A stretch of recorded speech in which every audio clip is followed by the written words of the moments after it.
Good morning, everyone. Brian here with BMK Retro Gaming again. Now, this morning we're going to get down to an Atari 7800 original library review of the arcade port,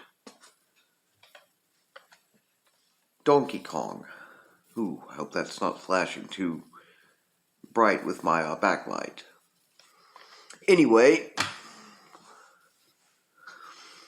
I promised it and it should be out right about Wednesday morning. Although I do tend to do these things either very, very early in the morning or late at night, so when you live in apartments, one way or another, you're going to have issues with, for instance, I have a very big screen and patio door right next to me. And so you're always going to have at least some issues with excess sunlight unless you record at dark. Sure, I could get thick curtains and all, but still doesn't always really solve the problem, and I'm disabled on a fixed income with a kind of limited budget, which I'm already, with what I'm paying here, is going to have to stretch even further than it used to, so I just improvise, It's easier to record when it's dark. Anyway, I promised this one would be coming out, so it's going to on time. You have to forgive me if I may look a little tired because it's after midnight and I got up from a late afternoon, late evening nap, and so I am still kind of waking myself up again at this point. So forgive me if I do look a little bit exhausted. I just am waking back up. Well, not just waking back up. I've been up again for maybe about 10 minutes, but still getting there more. Anyway, now, Donkey Kong was originally developed by Nintendo's R&D 1, Research and Development 1, in 1981. They originally wanted to do a port or adaptation of the franchise for Popeye, the sailor, but the holders of the intellectual property, the IP for Popeye, were among those who thought that video games were mostly a fad which was going to be over with after a while, and didn't see the point in getting they just didn't really see the point in having their property adapted like that at that time.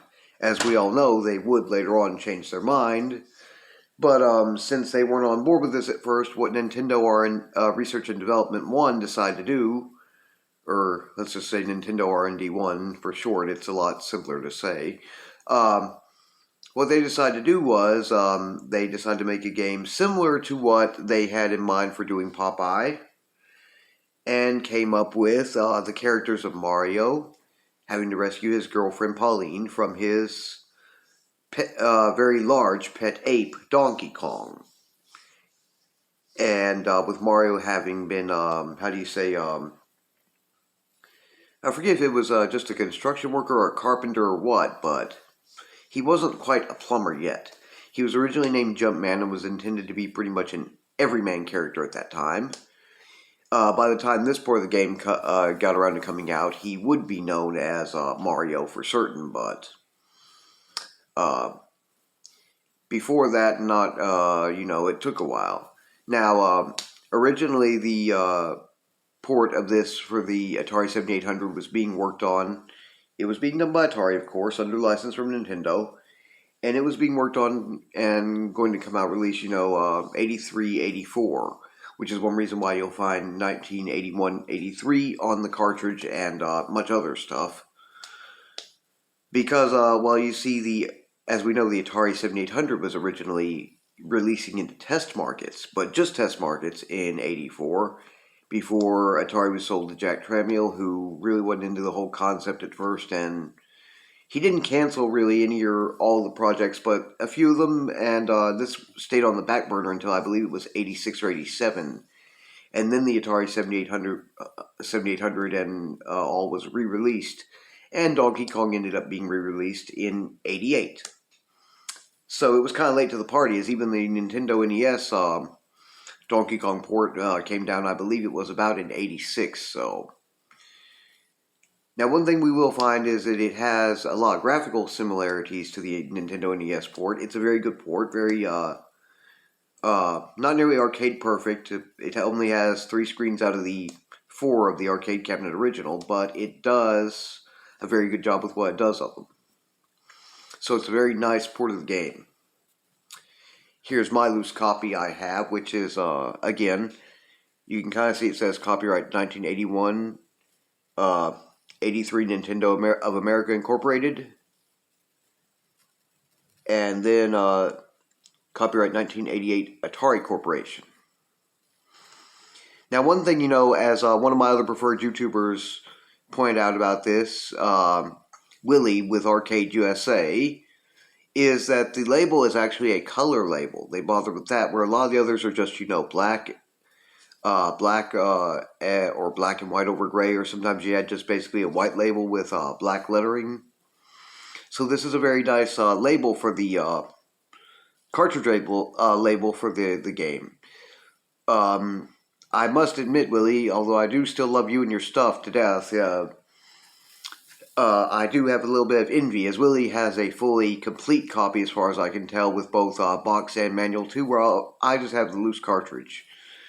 But the loose cartridge, like I said, if you take a look at it, it's still pretty nice, and I'm kind of with my one of my other preferred YouTubers, the one who actually got me into doing being a retro gaming YouTuber myself, Brian Puddin, who does Brian's Man Cave, his channel, is that, at least we've got the loose cartridge to play, so, and that's what really counts. It is nice to have boxes and manuals too, but you can do without them if needs be, and oftentimes the loose copy will run you a lot less to get your hands on. Anyway, this did turn out to be a pretty good idea, though by the time it was released, Donkey Kong was a fairly older game, so it wouldn't have been, the big deal it would have been way back before, like, say, if the Atari 7800 had actually hit a full release to markets in 84 instead of just to test markets and all. If it had happened then and this had come out, yeah, it would have been a much bigger deal. But Donkey Kong is still Donkey Kong, so it's still a big deal in a way, just not quite the big deal it could have been. Anyway, let's quit making such a big deal on my part of just an introduction here. And I'm going to go ahead and toss this into the Atari 7800, and we're going to take a look at some gameplay. Okay, so here we go. It should come right up for me. Usually it does. Yep. It's a kind of a loud game, so forgive me if you have a little bit of trouble hearing me over it. Okay, so nice intro screen, and we're going to go for one-player standard because that's going to be the easiest way to go. See, 1988 Atari Corporation, 1981, 1983 Nintendo of America Corporation. Just press start to begin. Now, for starters, Donkey Kong, Mario, and Pauline are all on the correct side of the screen, so that's accurate for this screen.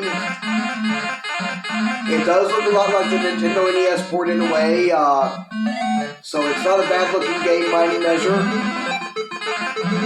I always try to grab those hammers because they're easy extra points. I mean, seriously, I always get kind of confused with guys who don't grab the hammers because, you're missing out on extra points that you can get easy by not doing that.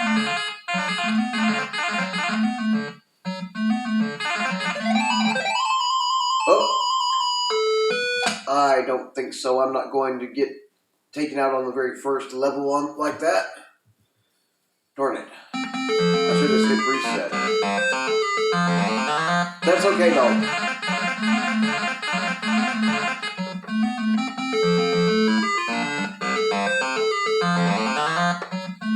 Okay, there we go. I was looking for the pause button.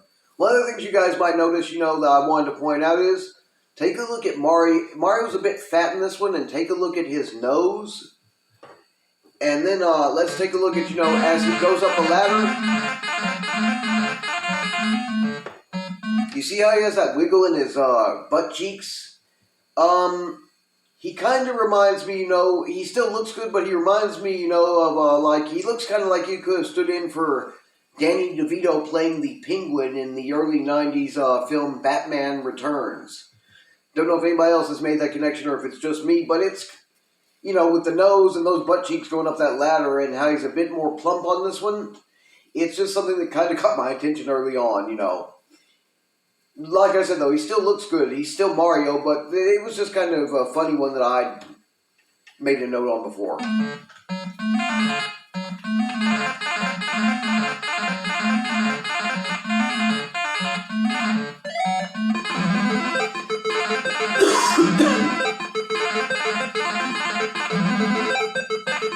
Again, I always grab those hammers because, why wouldn't you for the extra points?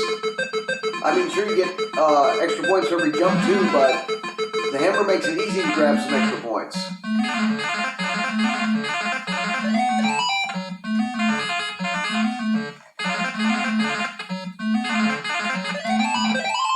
Darn. Got that one again. Hang on a sec, I've got to check on something.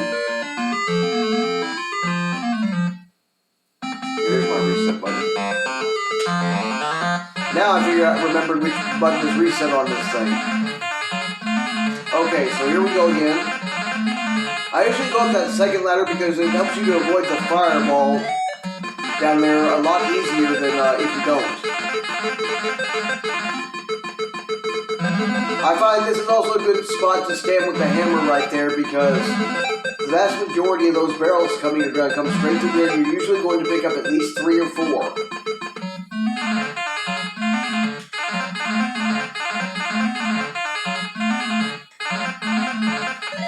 Oh! I think not. You guys might recall, if you've been a fan of this, or a subscriber to this channel for a while, I hate it when you kill yourself on the first stage of a game because, well, it just seems too easy and kind of unfair, so I will reset every time I get death on the very first screen or stage of a game. Of course, we're doing this as a little bit of a review, so, you know, it's not like it's a huge deal as it could be.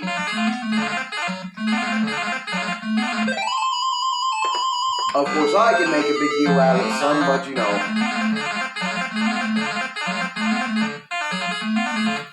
Matter of fact, that might cause the video to run a bit longer than I had intended at first, but I guess we can live with that.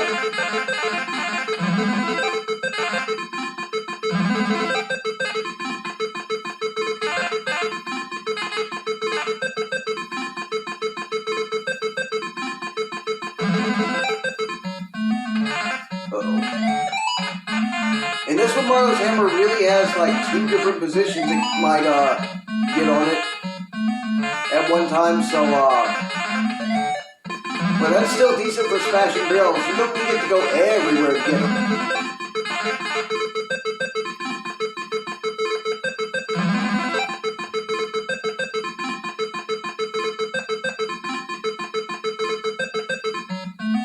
Come on, you big ape.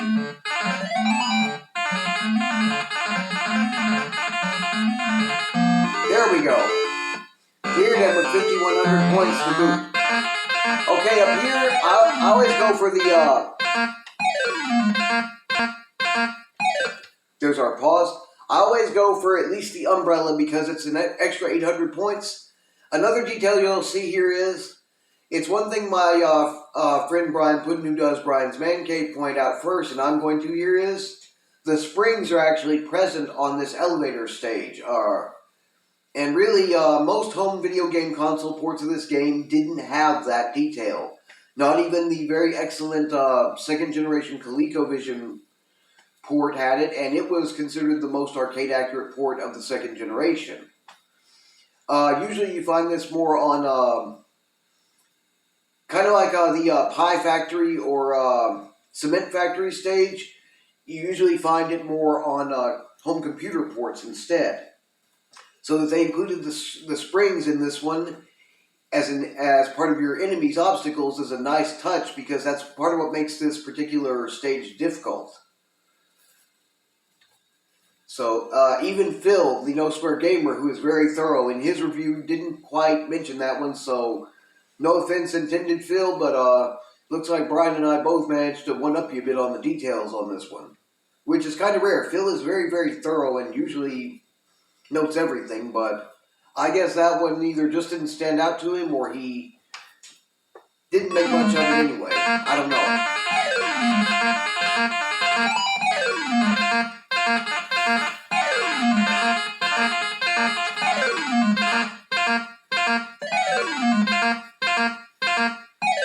Yes, you little flaming creepy kid.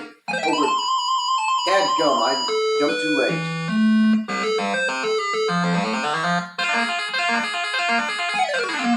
That's another thing about this game too.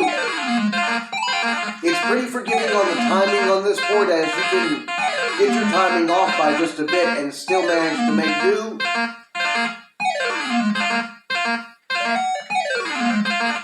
But if you're off on your timing by too much, it's going to really punish you. Thank you. I don't want to have to try to go the long route to get there. Damn it. That's the other part of the challenge on this one. You really have to time your jumps well and have good timing, or you're more than likely going to end up with more lives lost than not.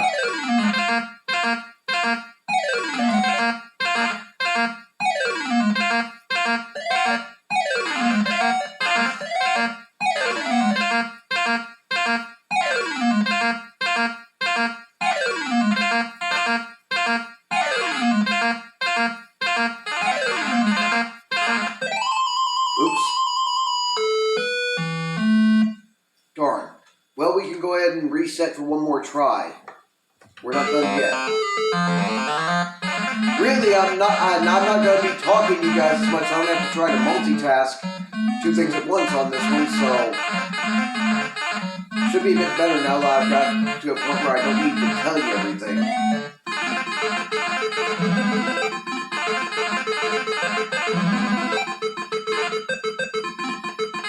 Come on.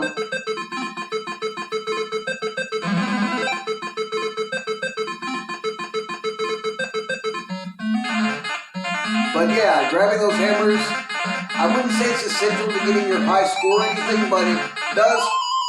No, you don't. It does come in handy to help rack it up a bit better.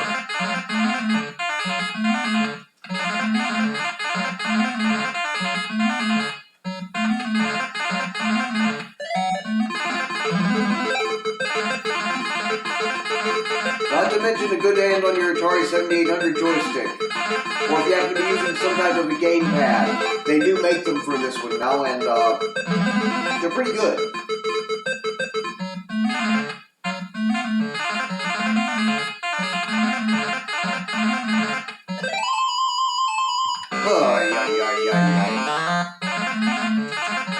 I will not claim that I was ever all that good at Donkey Kong in any point as a game, even though I can handle it when I get into a little bit of a groove, kind of like most people could. One of the things too about this one is you have to make sure that you go straight up the ladder. You've got to keep that joystick going, how do you say, smoothly up, or it's not going to cooperate.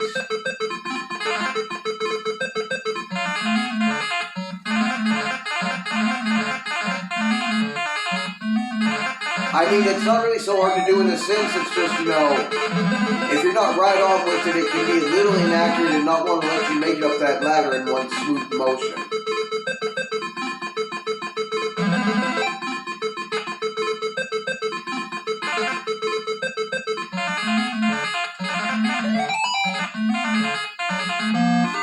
There we go, and at 5,200, a bit better than the last one.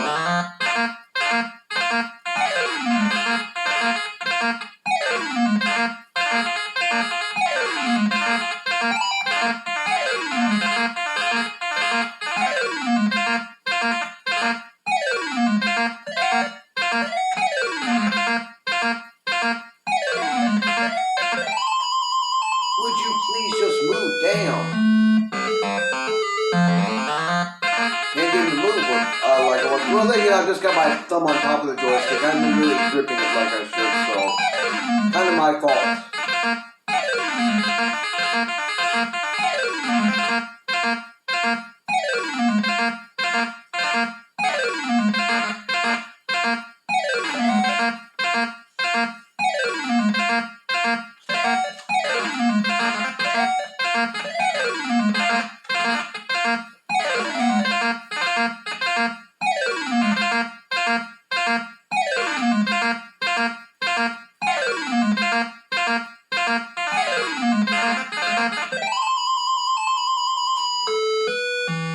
That is kind of a tough part right there because those springs are pretty quick.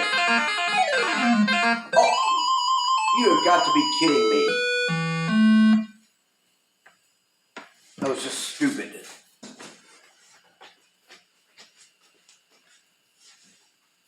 Oh well.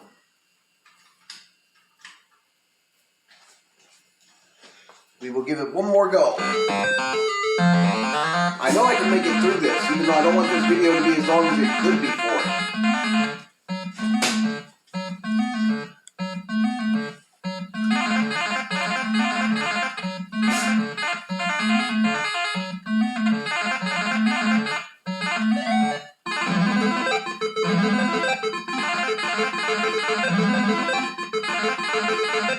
Do always remember though, like in this one, like many other ports of the game, you are not invincible just because you are holding a hammer, so you can still end up getting one right on top of your head if you're not careful enough about it.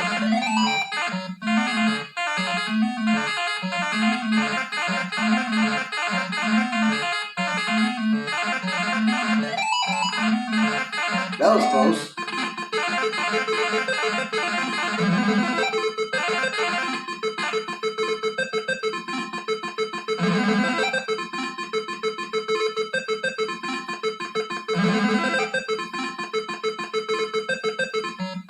Come on, you big 8-feet awesome.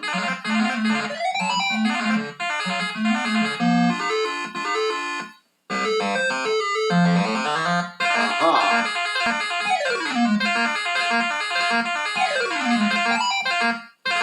Might just get smooth on you this time.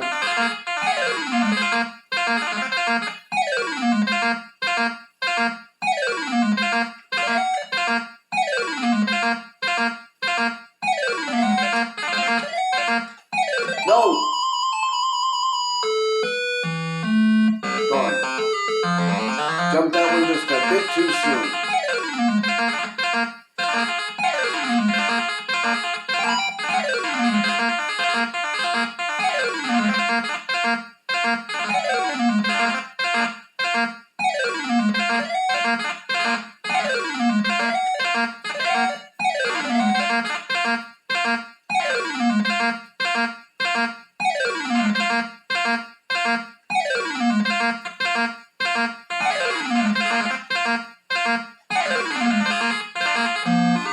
Okay, yeah. I remember where that other safe spot was. Now this part is pretty good with this girder level. I remember, I forget if it's Tim from Tim's Tiny Arcade or Phil, Square Gamer, who both had recommended, do the left side first because it's easier to get through what you need to with it. After all, I can get these dunderheads to come right... Oh, shoot. Well, I cut it too close, apparently, but you guys kind of get the idea.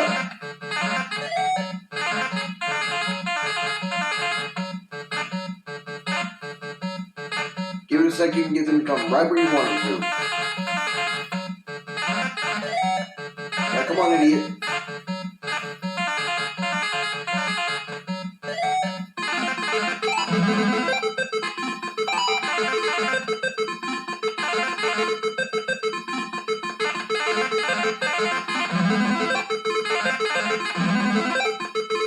Three in a row.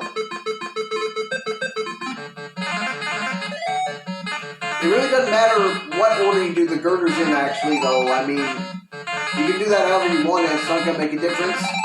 And you don't really have to jump them either. I mean, you can, but, and it's up to you, but it doesn't make a big difference in what you're doing. That recommendation from the, I forget if it was Tim or which one, is, good in terms of, it allows you to go ahead and allows you to go ahead and take them out with minimal risk from those idiots. I know. And here we go. We do have the animation here of Donkey Kong being dumped down.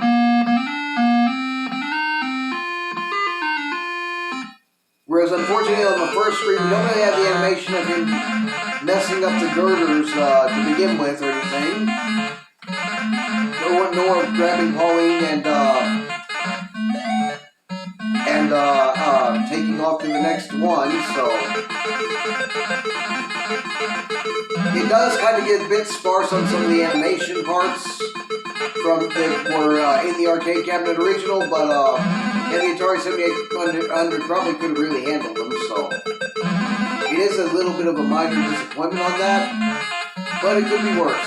You can see here we're on level 2 and things have already decided to get faster.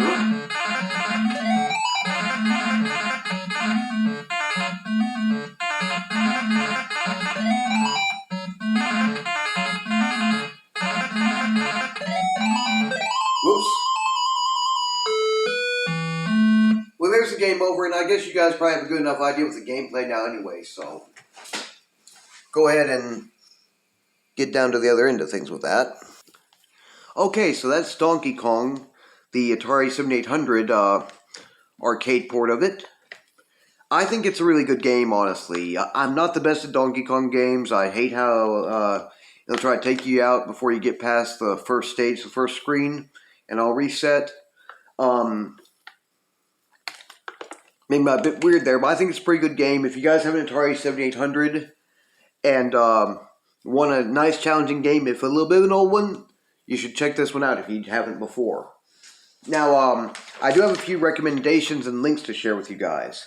Of course, there's Brian, my friend Brian Puddin's channel, Brian's Man Cave. He has a pretty good one on this one. In fact, it was very informative for me. The Dot Eaters has a nice comparison video with a few other ports of the game, including, I think, the arcade.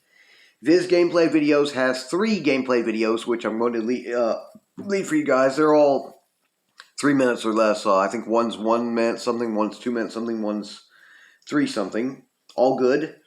Retro Hawk, he has a pretty good gameplay video. Retrogameclips also does too, which I forget if his is just gameplay or if it's also a comparison, but it's good. Willie with ArcadeUSA, who I do really appreciate and love and respect on that. Tim with Tim's Tiny Arcade. And finally, Retrosutra has a comparison video with multiple ports of this one. In fact, it's like a 10-minute video.